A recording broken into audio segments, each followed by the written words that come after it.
mid-season celebration, a very important notebook on the line today, and we will be our shepherds for you through that. Dennis Geisler, Lucy Parker, and a handful of plushies. You can see some of them at the bottom here. There's even more on the bottom of the screen. We're in here for... Shepherd. There's no Wooloos. We're here for round number 2 between Gayle and Aiden Solis. Gayle Shuler and Aiden Solis. Gayle is running the... Solis. Apologies. Gayle is running the dual megas with the Charizard Y and the Mega Aerodactyl alongside the Farigiraf, Kingambit, Garchomp, and Sylveon. Aiden is running just the Mega Gardevoir with the Armarouge, Farigiraf, Whimsicott, Incineroar, and Kingambit. We'll say ahead of time, the Farigiraf has Psychic Terrain on it, and there's 2 Pokemon on this team with Expanding Force. 3. So... 3. Oh my gosh, the Farigiraf has it as well. I didn't even notice. There's 3 Pokemon on this team with Expanding Force. So a lot of options for Aiden to set up that like really crazy damage. And although at the same time, you do have to worry about the Aerodactyl with the Wide Guard and about the Kingambit, obviously, who will like, just kind of roll through some of those Pokemon. The Armarouge. That's Armarouge Admirer, the Armarouge Gold, the Fire, and the Armarouge Silver is awesome. We'll see the Armarouge here. I really like that. That's awesome.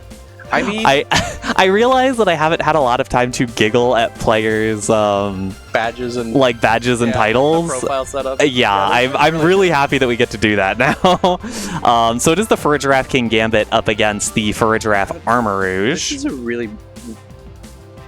The Kingambit being here is really bad for Gayle just because the Armarouge has a lot of... The Armarouge does have the Aura Sphere and the Heat Wave in order to get through. It does go for the Heat Wave off the bat, gets Kingambit down to the Focus Sash. We'll see what Kingambit can go for here. The Sash variants are usually pretty fast. Yeah. But we might also just be... And we will see the Kingambit go next, and that's going to take out the Armarouge. Well, I don't even need to see it actually go through. The Armarouge is out of here. There's a Psychic Terrain from the first. Psychic Terrain will go up. Now the question is... Ooh, Farigiraf goes for the Roar into the other Farigiraf. Probably calling it a Trick Room. Probably calling a Trick Room. Potentially. And but that just means Gardevoir gets to hit the field now. Yeah. It traces Defiant, not what you would... Well, I guess it doesn't matter. You're in Psychic Terrain. Yeah, it literally doesn't matter on this team. You're in Psychic Terrain. But that does put Aiden in a pretty nice spot where Gardevoir is incredibly safe to just click Mega Hyper Voice here. Aiden's for Kingambit. Yeah, and there's the Gambit on the other side. Move your... No, this thing. Move it closer to your mouth. Talking to the microphone. No, I don't want to. I'm going to talk into your microphone. We just share one headset microphone. Yeah, I'm very curious on how Gayle wants to play out this turn, because on paper she loses a lot here. Yeah. And it's a question of what she has on the back to try to play around that. Something important to note is that Gardevoir has the Expanding Force and the Hyper Voice, and no other attacking moves. Yeah. So it can't actually hit if Aerodactyl comes out. Aerodactyl Wide Guards. Wide-guarding. Yeah. So that is an advantage that Gayle has. But at the same time, this Hyper Voice will come through. I'd be shocked if it didn't take down the Farigiraf as well. It does take down the Farigiraf as well. And there goes Kingambit. And of course the Kingambit. And we'll see Kowtow Cleave just kind of aimlessly go through into the Psychic Terrain. I kind of like how terrain looks in this game. I'm not going to lie. Yeah, it's nice. It feels pretty visible. It's mostly like on the ground as the background. Charizard, Garchomp. Interesting. That's interesting. I'm intrigued by this, because the Charizard and Garchomp... I mean, the big thing here is that Aiden doesn't actually have any, like, speed priority here. The only thing is the Sucker Punch from Kingambit. Yeah. And that only affects the Charizard. That only affects the Charizard, and it will not KO the Charizard. No. So something like a Heat Wave plus an Earthquake is very dangerous to Aiden right now. I could imagine a Protect on the Gardevoir. Like, if there is a Whimsicott in the back, Aiden's in like an unlosable situation, basically. There is not a Whimsicott in the back. There's not. There's I can't count to 4 is a problem. It's okay. We'll see the Earthquake come through. That should bring King Gambit pretty low. It brings Gardevoir really low, actually. Sash. If Heatwave gets the double connect here, then this game's over. Yeah. We're going to see the Heatwave. Yep. No miss. Gardevoir, even with a massive special defense stat, not going to take that particularly well. We also note the Charizard outspeeds the Gardevoir, which I think they have the same base speed, so that is relevant to note. Garchomp's also not that much faster in terms of base speed, so it's worth noting that as well, although they could also tell that from the team sheets. But I believe both the Gardevoir and the Charizard are modest. Although, keep in mind, Aiden's team has like a couple of Trick Room setters, so it makes sense including the Gardevoir itself has Trick Room. So it makes sense that Aiden would want to not invest a whole bunch of speed. To make it as slow as possible, actually, to try to get it under these Pokemon. The problem is, you're gonna lose now. Garchomp and there's the Weather Ball. Yeah, that should finish it up. I was gonna say there's very little that the Furgiraffe could have done, just because like it probably would have needed like 3 or 4 Psychics to get through either one of them, or 1 Mirror Coat into the Zard. In any case, that will be Gayle taking game number 1. We are going to. I was confused. I like seeing the. I was confused why there was a third person that I remembered we're using. Yeah, we're the third person. We're. But yeah, I really like how Gayle played that first game out. Just saying, okay, I'm going to take the advantage here. I'm going to make sure you can't win with Trick Room, and then I'm just going to steamroll you. It doesn't matter if your Gardevoir is able to get through my lead. I have the Charizard and the Garchomp in the back. That's such a nasty combo in this regulation. Absolutely. Like, that's the thing that's scarier than anything else is those 2 Pokemon and how well they synergize together. Gayle won. Yeah. How well they synergize together. And it's on Aiden to try to figure out a way around those 2 Pokemon or through those 2 Pokemon with what he has available. Yeah. You do have the Whimsicott, which I wouldn't hate to see.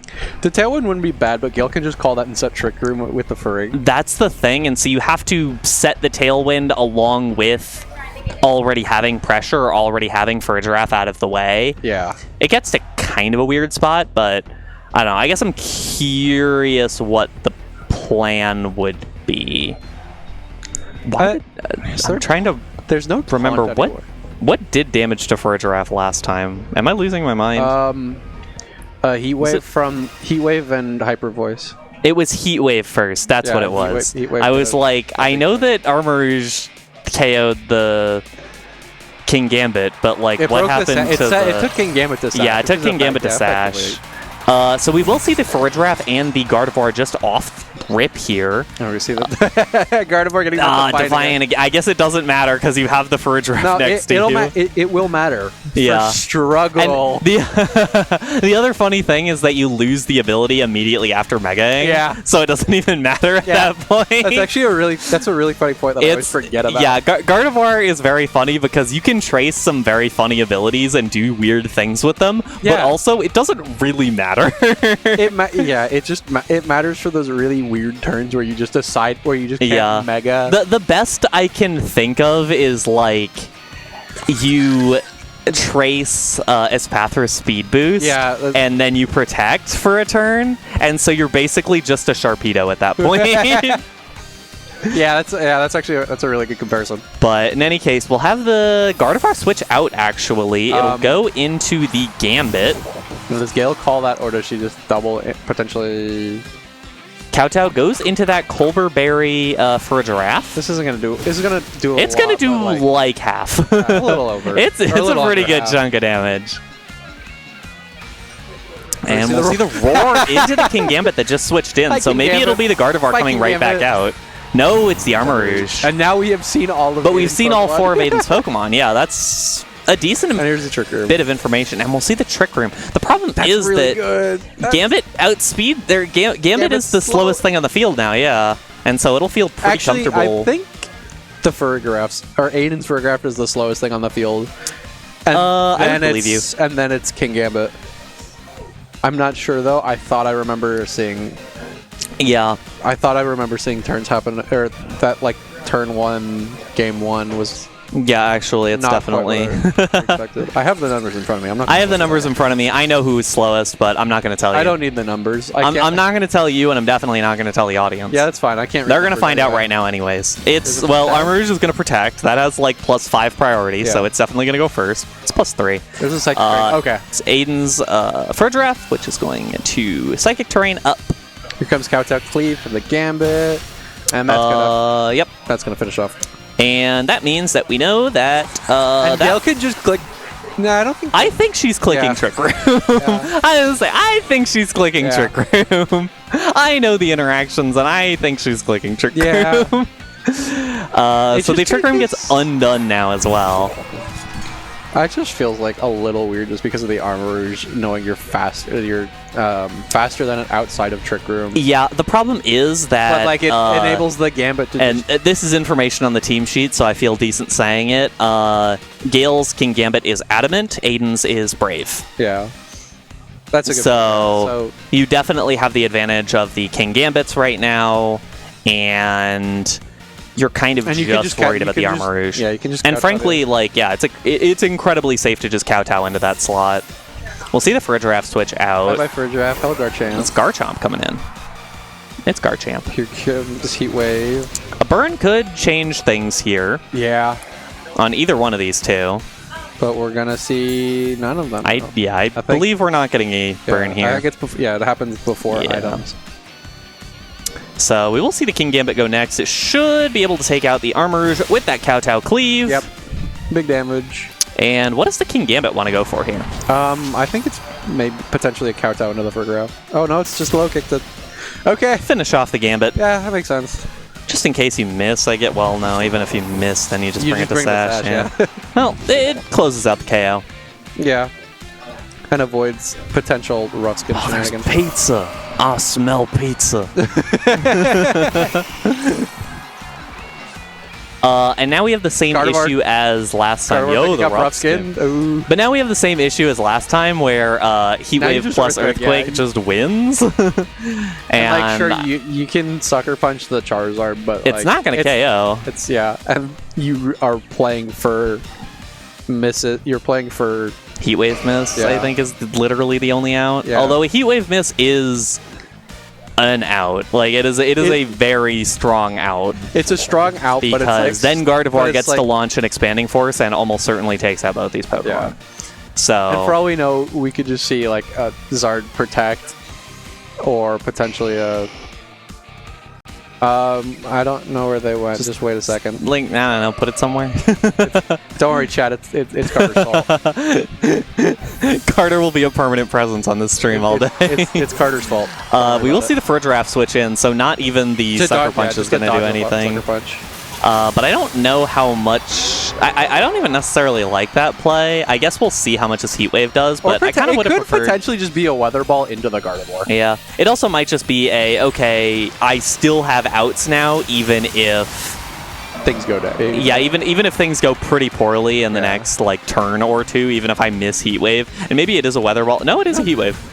I was going to say, maybe it's a Weather Ball into Gambit, and then just saying, okay, Garchomp can actually handle... Oh, we see wow, the crit into Gardevoir as well. That's evil. It was still going to do a pretty nice chunk of damage, but... Oh, Gardevoir's setting Trick Room. Trick Room, okay.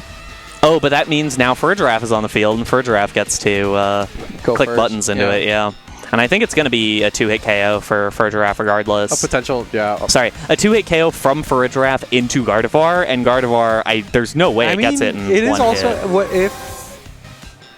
if it is the Psychic, it is terrain boosted. Yeah, exactly. Like I don't think it will be one hit into the Gardevoir. I think it will be 2 at most, though. It'll be a lot of damage. Depends on the investments of this Furdraff. Oh, but Gardevoir actually went before Forage. Oh, but the crit. That's why. Oh, because of Trick Room, yeah. So it undid the Trick Room.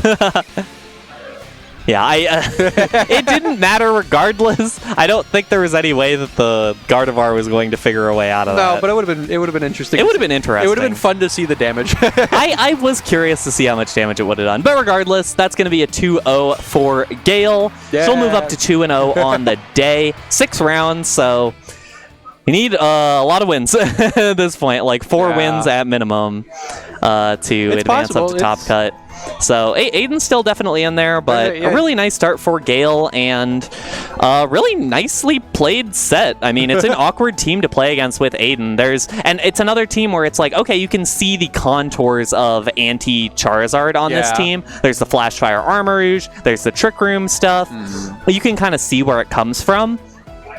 And Gayle still found a way to manage that, this time with the Charizard being a big part of it, as opposed to Carter earlier where he thought, oh, well, we don't even need the Charizard at all. Yeah. So you could pretty easily just remove the Armarouge with King Gambit because of the Focus Sash. And it would require a double, but it's like Gale's King Gambit is pretty fast from what we saw. Yeah. But so it was just always trading with the Armarouge. Yeah, exactly. And so it ended up managing that pretty well. In any case, we're going to take a quick break. There's pizza here. I'm going to go have pizza. We'll be back in just a few minutes. Don't go anywhere. Yeah.